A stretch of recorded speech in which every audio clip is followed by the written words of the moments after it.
गीता के इस यूनिक ज्ञान के साथ हरे कृष्णा हरे कृष्णा। और आज की इस वीडियो में आप सभी का बहुत बहुत स्वागत है।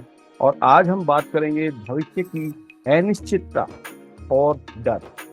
अनिश्चितता क्या होती है? अनसर्टेनिटी, मतलब उतार चढ़ाव जो आते हैं भविष्य में उन उसके लिए।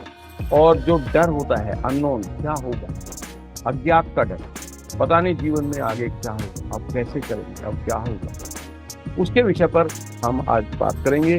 कैसे हमारे जीवन को ये सब प्रभावित करते हैं। भगवत गीता में भविष्य की अनिश्चितता और डर के बारे में कई उपदेश हैं। कृष्ण भगवान के उपदेशों के माध्यम से हमें यह समझाया जाता है कि डर का मूल कारण हमारी आवश्यक चिंता है। हमें यह भी समझाया जाता है कि कैसे हमें अपने कर्तव्य के प्रति समर्पित, सरेंडर रहना चाहिए, अपने आप को सरेंडर कर देना चाहिए अपने कर्मों के प्रति। और भविष्य की अनिश्चितता के साथ कैसे निपटना चाहिए, उसे यहाँ पर आज बात करेंगे। गीता के उपदेशों के अनुसार हमें अपने कर्तव्यों को पूरा करते हुए भविष्य की अनिश्चितता से नहीं डरना। भविष्य में क्या अनिश्चित होगा, क्या अनसर्टेनिटी आएगी, उससे क्यों डर? आगे क्या होगा जिसका पता नहीं है, जो अननोन है, जो अज्ञात है, अज्ञात के डर से क्यों डरें?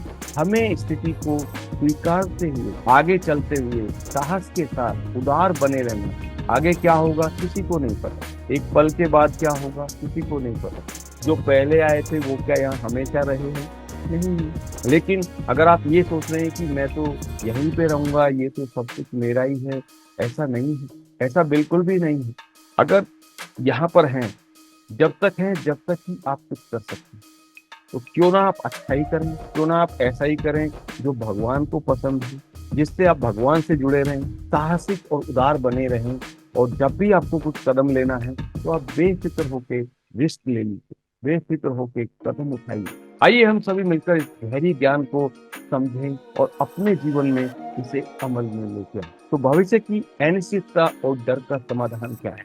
Number one, point number one, आत्म संवाद और ध्यान। आत्म संवाद क्या है?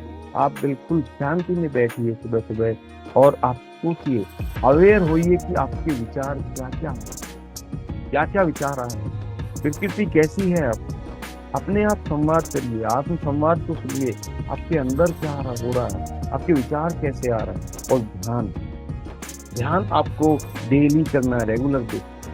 भविष्य की अनिश्चितता से निपटने का पहला कदम है हम अपने आप से संवाद करें, अपने आप से बात करें, अपने अंतर में स्थिरता को प्राप्त करें। ध्यान और ध्यान की अभ्यास अपने अंतर में शांति, स्थिरता का अनुभव करने में मदद करते हैं। जब हम ध्यान करते हैं, ध्यान क्या है? ध्यान मेडिटेशन है, ध्यान प्रेयर है। अगर आप नहीं जानते हैं कैसे करना है तो आप भगवान श्री कृष्ण का जो मंत्र है, हरे कृष्णा कृष्णा कृष्णा हरे हरे, हरे रामा रामा रामा हरे हरे, इस मंत्र का आप जाप करना शुरू करिए। 5 से 10 मिनट के लिए आप जाप करिए शुरुआत में, और उसके आगे आप अगर अच्छा लगता है आप ज्यादा कर सकते हैं तो ज्यादा। और इससे होगा, ग्रेटिट्यूड बोलिए, थैंक यू कृष्णा, आपने मुझे ऐसा बनाया, थैंक यू कृष्णा, आपने मुझे इस तरीके से बनाया कि मैं सब कुछ कर सकता हूँ। थैंक यू कृष्णा, आपने मुझे अवसर दिया। थैंक यू कृष्णा, मेरे माँ बाप अच्छे हैं। थैंक यू कृष्णा, मेरे बच्चे वाइफ बहुत अच्छे हैं। थैंक यू कृष्णा, मैं हेल्थी हूँ। थैंक यू कृष्णा, मैं परफेक्ट हूँ। थैंक यू कृष्णा, मैं एनर्जेटिक हूँ। थैंक यू कृष्णा, मैं एनर्जेटिक हूँ, एंथुसियास्टिक हूँ। तो थैंक यू बोलिए, ग्रेटिट्यूड बोलिए, और उसके साथ साथ आप हरे कृष्णा हरे कृष्णा, स्थिरता को प्राप्त करें। ध्यान और ध्यान का रेगुलर अभ्यास, कंसिस्टेंसी एवरी डे करें, और स्थिरता का अनुभव करने में आपको मदद करे। दूसरा है अवस्थिति, अवस्थिति का स्वीकार। अगर स्थिति खराब भी है तो उसे स्वीकार ऐसा है। भविष्य की अनिश्चितता हमें वास्तविकता को स्वीकार करने की शिक्षा देती। जो भविष्य की अनिश्चितता है, अनसर्टेनिटी है, हमें ऐसा फोर्स करती है कि जैसा है उसे स्वीकार। हमें अपनी वर्तमान परिस्थितियों को स्वीकारना है। हम अभी कैसे हैं ऐसा ही है, हम अभी कैसे हैं ऐसा हमने ही अट्रैक्ट किया था, ऐसा हमने ही बनाया था। ऐसे ही हमने रिस्क लिए थे, ऐसे ही हमने एक्शन लिए थे, ऐसे ही हमने कर्म किए, उसका आज ये परिणाम। ऐसे ही परिस्थितियों को हमने बुलाया है, क्योंकि हमने सही टाइम पे सही एक्शन नहीं लिए, सही टाइम पे जो करना था वो नहीं किया।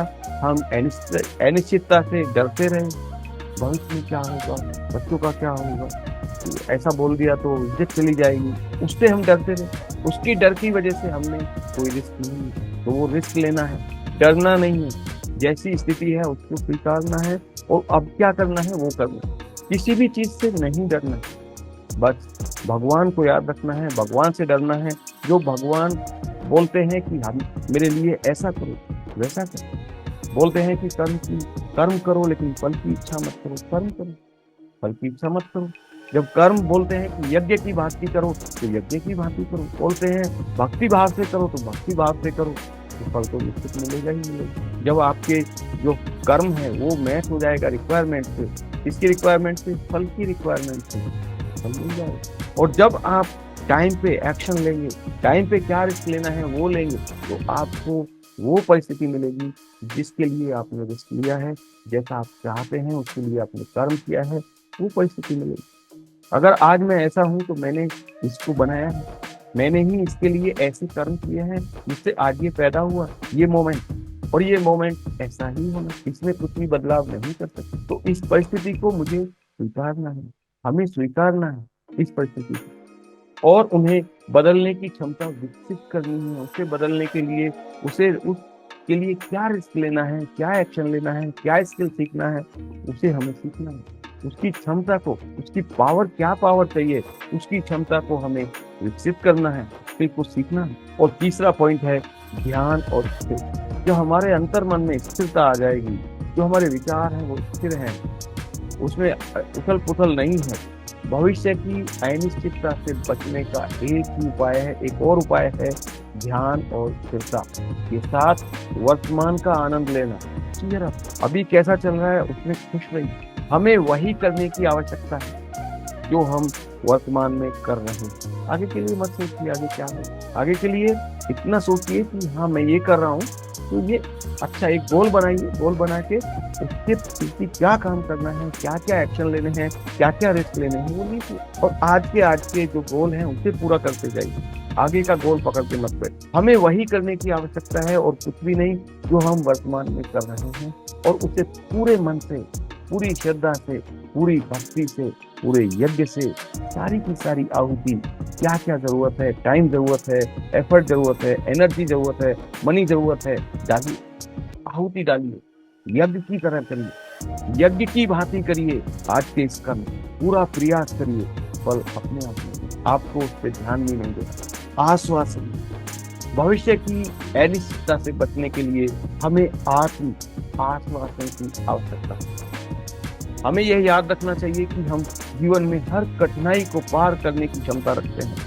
ऐसा आश्वासन होना चाहिए, ऐसा विश्वास होना चाहिए कि मैं सब कुछ कठिनाई को, कैसी भी कठिनाई आ जाएगी ना, उसे पार करने के लिए मैं रेडी हूँ, मैं कर सकता हूँ, मेरे अंदर वो पावर है, मेरे अंदर वो ऊर्जा है, मेरे अंदर वो क्षमता है, मैं ये कर सकता हूँ। हमारे पास समाधानों की समझ और क्षमता है। अगर हम चीयर अप रहेंगे, खुश रहेंगे, पॉजिटिव रहेंगे, सोल्यूशन के बारे में सोचेंगे, प्रॉब्लम को छोड़ देंगे, प्रॉब्लम का सोल्यूशन ढूंढेंगे, प्रॉब्लम को पकड़ के नहीं बैठेंगे, तो हम ये कर सकते हैं। मेरे प्रिय दोस्तों, इन उपायों के साथ हम भविष्य की अनसर्टेनिटी, अनिश्चितता और अज्ञात का डर, unknown, fear of unknown, unknown का डर के साथ सामना करने में सक्षम हो सकते हैं और अपने जीवन को एक नई दिशा में ले जा सकते हैं। मुझे उम्मीद है आज की इस वीडियो से आपने कोई ना कोई एक उद्देश्य, एक संदेश जरूर लिया होगा, और अपने जीवन में उसे अमल करिए, और अमल करने के साथ साथ इस भगवत गीता की सीख को अपने जीवन में उतार लीजिए। आप सभी का धन्यवाद। हमारे YouTube चैनल हरिओम इन कृष्णा भक्ति को सब्सक्राइब करें, हमारे साथ जुड़े रहें, अनमोल ज्ञान को साझा करें, शेयर करें, बोलते रहिए हरे कृष्णा, बोलो श्री कृष्ण भगवान की जय।